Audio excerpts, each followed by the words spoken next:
2011 সালের বিধানসভা নির্বাচনে 34 বছরের বামপন্থী শাসনের অবসান ঘটিয়ে রাজ্যে প্রথমবারের জন্য ক্ষমতায় আসে তৃণমূল কংগ্রেস।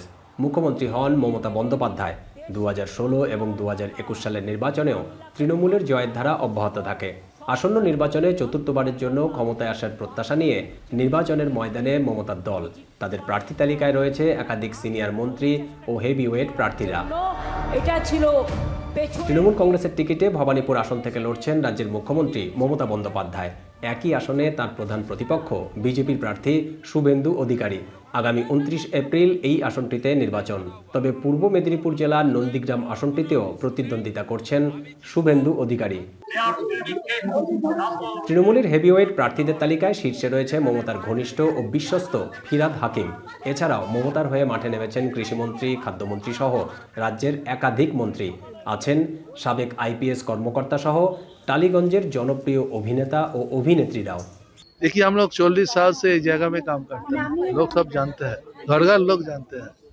हम लोग का नतून लोग नहीं है, पुराना लोग है। বিপদে আপদে যদি চেতলায় গরিব মানুষ তাদের পাশে দাঁড়াই, যখন ডাকি তখন পাই, তাই তৃণমূলকে আবার চাই। বিজেপি এবার জনমত জরিপে কিছুটা ভালো অবস্থানে। গেরুয়া শিবিরের দাবি এবার তারাই রাজ্যে সরকার গঠন করতে যাচ্ছে। বিজেপির প্রার্থী তালিকাও রয়েছে বেশ কিছু হেভিওয়েট প্রার্থী। শুভেন্দু অধিকারী ছাড়া বিজেপির প্রার্থী তালিকায় হেভিওয়েটদের মধ্যে রয়েছে সাবেক কেন্দ্রীয় স্বরাষ্ট্র প্রতিমন্ত্রী নিশীথ প্রামাণিক, রাজ্যসভার সাবেক সাংসদ স্বপন কুমার দাশগুপ্ত, অভিনেত্রী রূপা গাঙ্গুলি সহ আরও অনেকে। করি বলে কথাটা বলছি না, মানুষ আর তৃণমূল সরকারটাকে চাইছে না। তৃণমূল সরকারটা তৃণমূলের রয়ে গেল, তৃণমূল সরকারটা পশ্চিমবঙ্গ সরকার হতে পারল না।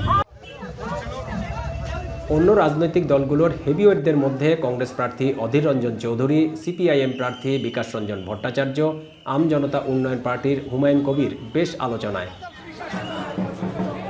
ইতিমধ্যে বিভিন্ন দলের প্রার্থীরা সাধ্যমতো প্রচারণা চালিয়ে যাচ্ছেন। বিভিন্ন দলের তারকা প্রচারকরাও এইসব প্রার্থীদের হয়ে প্রচারে নেমেছেন। তাদের দেখতে ভোটারদের মধ্যেও উৎসাহ দেখা যাচ্ছে। তবে ভোট বাক্সে এর প্রভাব পড়বে কিনা তা সময়ই বলবে। দীপক দেবনাথ, এখন কলকাতা।